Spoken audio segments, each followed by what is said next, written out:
जय एस्ट्रो पाठशाला में आपका स्वागत है। आज हम बात करेंगे जेमिनी ज्योतिष में अरूढ़ लगन के बारे में कि अरूढ़ लगन क्या होता है, इसको समझेंगे। अरूढ़ लगन क्यों बनाया जाता है, जबकि जैसा कि आप चित्र में देख रहे हैं यहाँ लगन कुंडली में 10 नंबर की लगन है। तो लगन जो हमारा है वो हमारे बारे में बताता है, जातक के बारे में बताता है। और आरूढ़ लगन इसलिए बनाया जाता है कि उसकी समाज में क्या छवि है, समाज उसको किस दृष्टि से देखता है, कि जातक का क्या स्वरूप है समाज के प्रति। तो उसके लिए हमें आरूढ़ लगन बनाना पड़ता है। इस लगन को कई नामों से जाना जाता है, जैसे यहां लिखा है आरूढ़ लगन।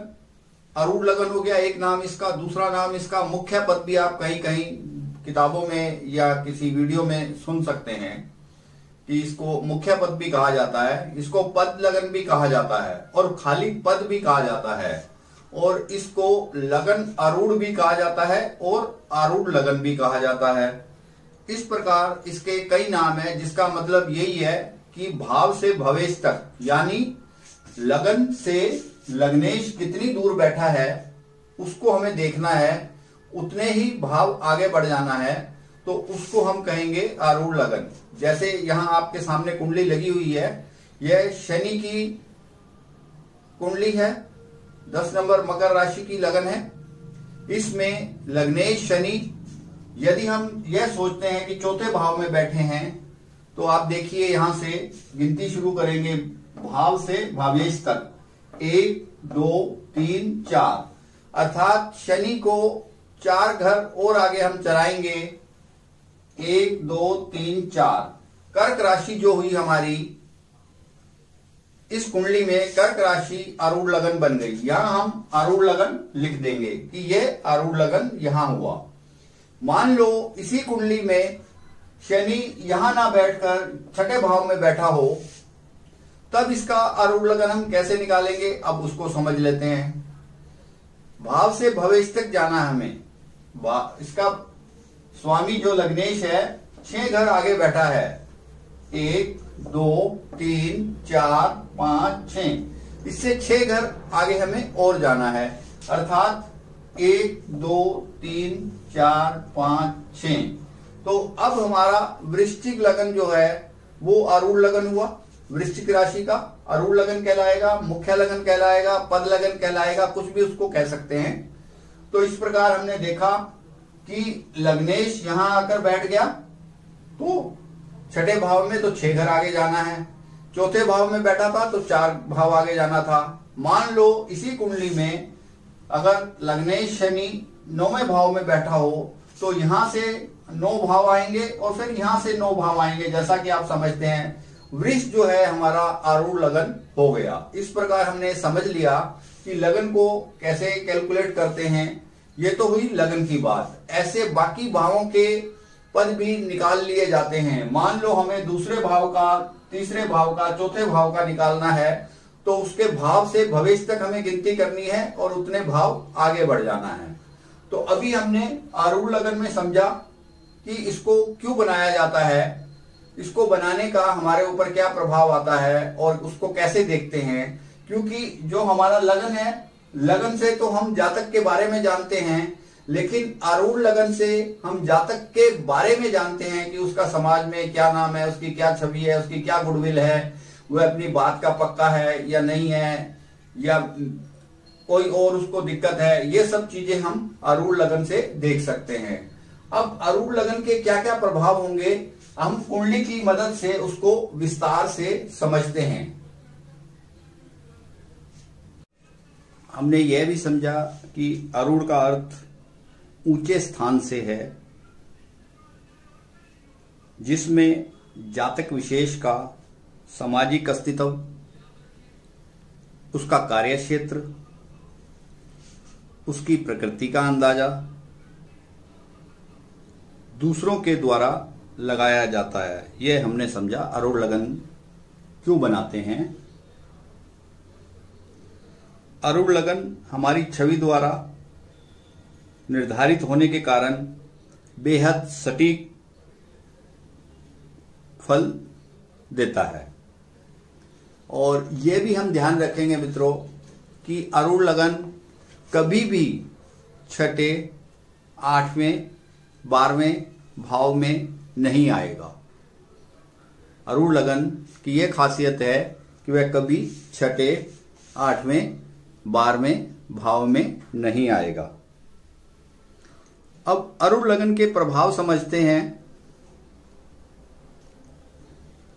जैसा कि आप सामने चित्र में देख रहे हैं, लगन कुंडली मकर राशि थी और अरूढ़ लगन हमारा बना कर्क राशि।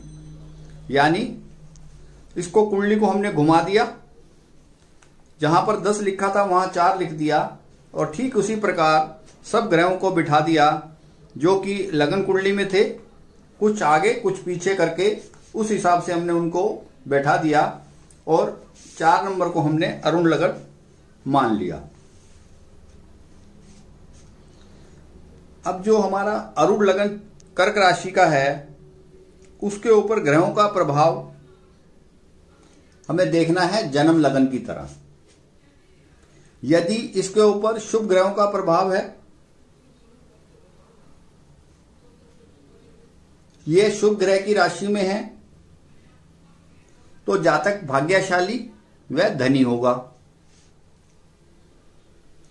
और पाप प्रभाव में है, अशुभ राशि में है, तो वैसी स्थिति में जातक भाग्यहीन तथा हर कार्य को करने में काफी समय लेगा, उसका जीवन असफलता की तरफ ज्यादा झूलता रहेगा। तो इस प्रकार हम लगन को जैसे देखते हैं, उसी प्रकार अरूढ़ लगन के ऊपर भी वैसे उसका प्रभाव हमने देखना है। अरूढ़ लगन से केंद्र त्रिकोण में यदि शुभ ग्रह जातक को प्रसिद्धि देंगे, जैसा कि लगन में देते हैं, ठीक उसी प्रकार अरूढ़ लगन में भी शुभ ग्रह जातक को प्रसिद्धि देंगे, धनी बनाएंगे, वह कार्य में सफल बनाएंगे, ताकतवर बनाएंगे, और जो अशुभ ग्रह होंगे वह उसका विपरीत फल देंगे। यह हमें अरूढ़ लगन से आसानी से पता लग जाता है। यदि अरूढ़ लगन से चौथे भाव में, जैसा कि आप चित्र में देख रहे हैं, कर्क राशि है, यहां से चौथे भाव यानी जहां 7 नंबर लिखा हुआ है, यहां पर शुक्र और चंद्र की युति बन जाए, तो जातक ऐसी अवस्था में अनेक भवनों का स्वामी होगा। उसमें हमें कुछ ज्यादा समझने की जरूरत नहीं है। अगर यह युति हमें अरूढ़ लगन से दिखाई देती है तो हम बड़े आसान तरीके से यह समझ सकते हैं कि जातक के पास एक से ज्यादा मकान होंगे। यदि अरूढ़ लगन से सप्तम भाव में उच्च के ग्रह हो, मूल त्रिकोण के ग्रह हों, सब राशि के ग्रह हों, तो जातक को समाज में प्रसिद्धि मिलती है, वह सफलता के ऊंचे शिखर पर जातक आसीन हो जाता है। तो ये हम समझ सकते हैं बड़ी आसानी से अरूढ़ लगन से। अरूढ़ लगन से यदि तीसरे भाव में, जहां इसमें कुंडली में राहु लिखा है, तीसरे भाव में या छठे भाव में पाप ग्रह हो, तो जातक के प्रक्रम में वृद्धि होगी। तो यह बड़ी आसानी से हम समझ सकते हैं कि अरूढ़ लगन से तीसरे भाव में और छठे भाव में यदि पाप ग्रह होंगे तो जातक को प्रक्रम में करने में कोई परेशानी नहीं आएगी।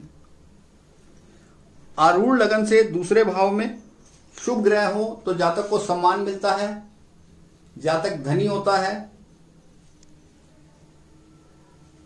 यदि अरूढ़ लगन के 11वें भाव पर शुभ ग्रहों की दृष्टि हो या ज्यादा ग्रहों की दृष्टि हो तो जातक को लाभ मिलता है, उसको धन अर्जन करने में कोई परेशानी नहीं होती।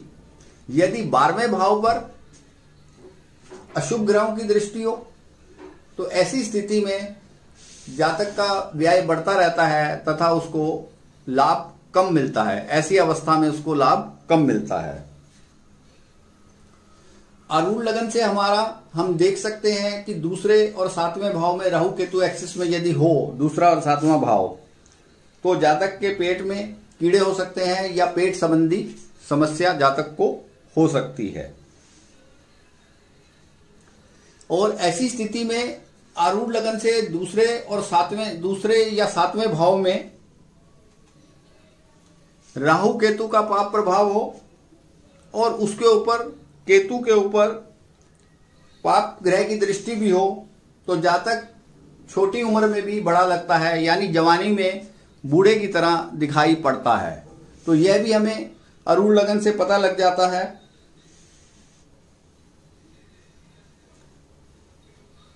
यदि आरूढ़ लगन से दूसरे सातवें भाव में बुध, शुक्र, चंद्र हो, इकट्ठे भी हो सकते हैं, अलग अलग भी हो सकते हैं। इस प्रकार यदि यह हो तो जातक को धनी बनाते हैं, जातक गौरवशाली होता है। इस प्रकार की बातें हमें आरूढ़ लगन से पता लग जाती हैं। तो आज हमने मित्रों बात की आरूढ़ लगन की। इस वीडियो की श्रृंखला को आगे बढ़ाते हुए अगली वीडियो में हम जैमिनी ज्योतिष के बारे में कुछ और बात करेंगे और आरूढ़ लगन से हम कैसे कुंडली को फलित कर लेते हैं बहुत आसानी से, यह हमने समझा। यदि यह वीडियो आपको अच्छा लगा हो तो शेयर कीजिए, लाइक कीजिए और मेरे चैनल को भी सब्सक्राइब कीजिए, जिससे कि मेरा आने वाला अगला वीडियो आपको शीघ्र मिलता रहे।